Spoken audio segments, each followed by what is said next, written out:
প্রিয় সপ্তম শ্রেণীর শিক্ষার্থীরা, শুভেচ্ছা নিও। আজকে আমি তোমাদের 2025 সালের বাংলাদেশ ও বিশ্ব পরিচয় বিষয়ের দ্বিতীয় অধ্যায় বাংলাদেশের সংস্কৃতি ও সাংস্কৃতিক বৈচিত্র্য থেকে সৃজনশীল প্রশ্ন 1-এর সমাধান করে দেব। প্রথমে তোমাদের বলবো, যারা আমার চ্যানেলটি সাবস্ক্রাইব করো নাই তারা আমার চ্যানেলটি সাবস্ক্রাইব করবে এবং আমার সাথে থাকবে। তাহলে চলো আমরা ক্লাস শুরু করি। সৃজনশীল প্রশ্ন 1, বাংলা প্রথম মাসের প্রথম দিন। ফারিবা, রাইসা, রূপান্তী, প্রিয়ন্তী সকলে মিলে ঠিক করে তারা রমনা বটমূলে যাবে। সকলে লাল সাদা শাড়ি রঙের শাড়ি পরবে। সেখানে মেলায় গান ও কবিতা শুনবে। প্রতি বছরই এখানে অনেক মানুষের সমাগম হয়।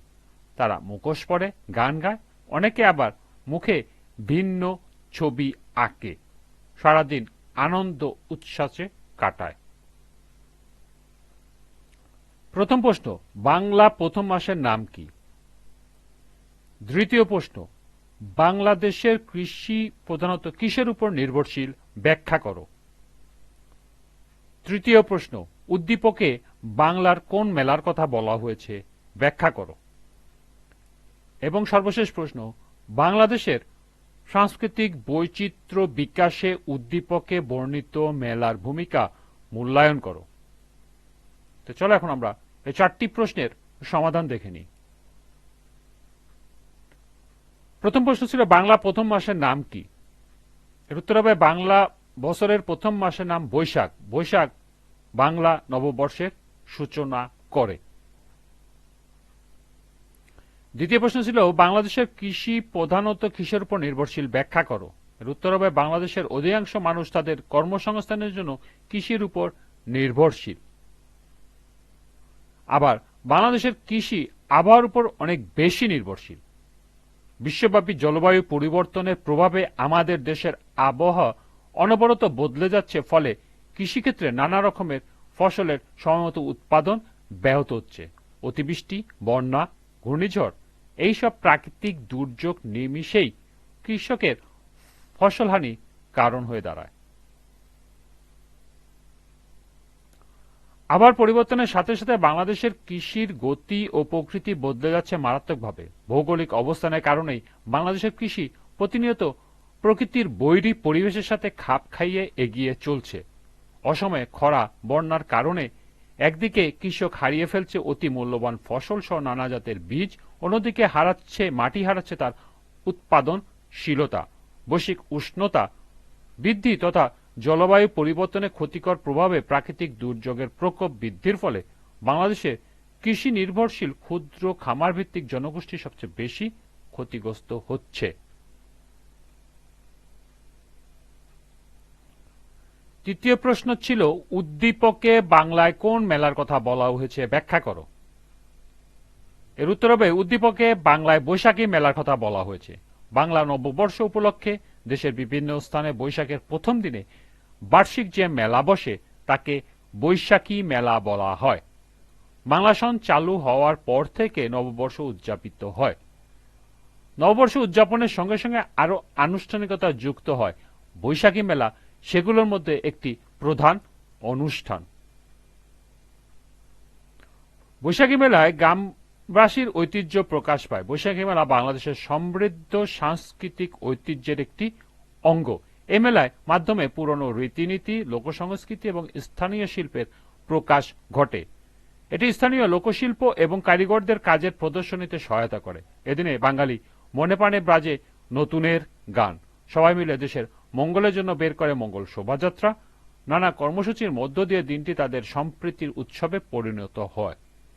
মেলায় কবিগান, কীর্তন, যাত্রা, পুতুল নাচ, নাগরদোলার আয়োজন করা হয়। এছাড়া নানা ধরনের দোকান আর দর্শনার্থী দ্বারা পরিপূর্ণ হয় মেলার পরিবেশ। পাওয়া যায় প্রয়োজনীয় ও শখের সব জিনিস। সর্বশেষ প্রশ্ন ছিল, বাংলাদেশের সাংস্কৃতিক বৈচিত্র্যের বিকাশে উদ্দীপকে বর্ণিত মেলার ভূমিকা মূল্যায়ন করো। এর উত্তর হবে পয়লা বৈশাখ বাঙালির খুব গুরুত্বপূর্ণ উৎসব। এদিনে বাঙালি মনে প্রাণে বাজে নতুনের গান। বৈশাখী মেলায় সাংস্কৃতিক অনুষ্ঠান আয়োজন করা হয় এদিনে। নানা সাংস্কৃতিক অনুষ্ঠানের মধ্য দিয়ে পালন করা হয় দিনটিকে। নববর্ষ বাঙালির প্রাণের উৎসব। এদিনে জাতি ধর্ম বর্ণ মিলেমিশে বাঙালি যেন ঐক্যের বন্ধন গড়ে তোলে। তাদের আনন্দের মধ্য দিয়ে দেশটা যেন উৎসবের দেশে পরিণত হয়। বৈশাখী মেলা বিভিন্ন সম্প্রদায়ের মানুষকে একত্রিত করে।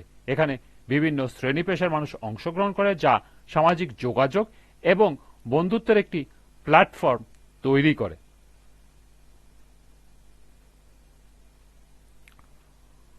বাংলাদেশের গ্রামে গঞ্জে কৃষক, কামার, কুমোর, তাঁতি, ময়রা এবং অন্যান্য শিল্পী কারিগরেরা যেসব সামগ্রী তৈরি করে, বৈশাখী মেলায় তা প্রদর্শন ও বিক্রি করার সুযোগ এনে দেয়। গ্রামীণ কৃষিজাত পণ্য, মিষ্টান্ন দ্রব্য, কুটির শিল্পজাত পণ্য, মাটি ও বেতের তৈরি শিল্প সামগ্রী প্রভৃতি নিয়ে ছোট ছোট ব্যবসায়ীরা দোকান সাজায় এ মেলায়।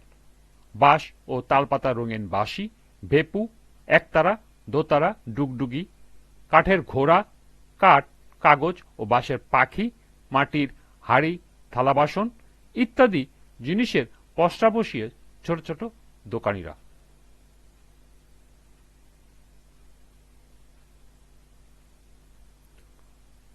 বৈশাখী মেলার বাংলা সংস্কৃতিতে একটি ঐতিহ্যবাহী অনুষ্ঠান, যা সমাজে ঐক্য, সৃজনশীলতা, অর্থনৈতিক কার্যক্রম এবং সংস্কৃতির প্রচার করে। এটি শুধু একটি মেলা নয়, বরং এটি একটি সাংস্কৃতিক মহোৎসব, যেখানে মানুষের মিলন ঘটে এবং সাংস্কৃতিক ঐতিহ্য সংরক্ষণের মাধ্যমে হিসাবে কাজ করে। বাংলা নববর্ষ উপলক্ষে বৈশাখী মেলা আমাদের সংস্কৃতির অবিচ্ছেদ্য অংশ এবং এটি সাংস্কৃতিক বৈচিত্র্য বিকাশে বিশেষ ভূমিকা পালন করে। এই ছিল সৃজনশীলের 4টি প্রশ্নের সমাধান। তোমরা এগুলো এখান থেকে নোট করে নিতে পারো। এরপর সৃজনশীল প্রশ্ন 2। আজকের ক্লাসটি এ পর্যন্তই। পরবর্তী ক্লাসে সৃজনশীল প্রশ্ন 2 এর সমাধান করে দেব।